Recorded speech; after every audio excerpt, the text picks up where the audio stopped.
Alright guys, let's put this new one in. So it goes like this, just like the old one.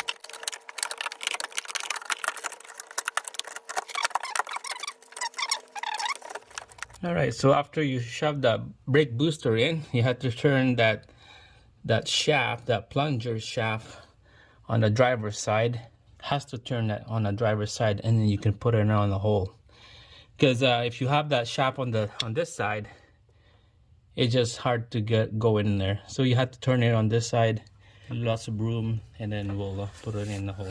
All right, let's see if you could see this going in there.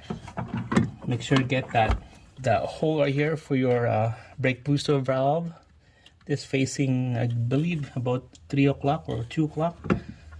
All right, so I see how it goes in there, just like that, just like that. This is what we want, just like that. It's all in place. Let's go back inside and line up the hole. Here's the brake booster. It's hard to see the stud from that hole right here.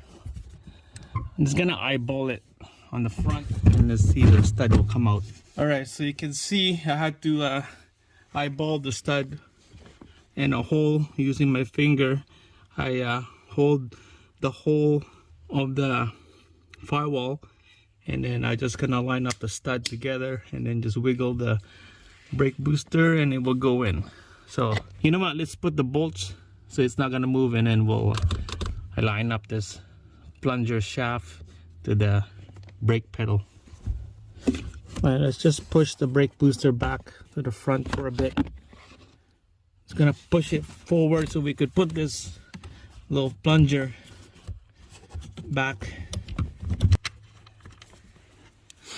All right guys, we're gonna put all these 4 nuts.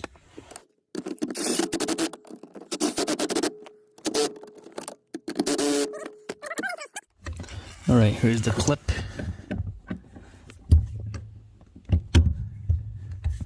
This black piece right there, it hits that blue retainer, so you have to push the brake pedal down and then push that black piece so that it will lock in place. That's what we want.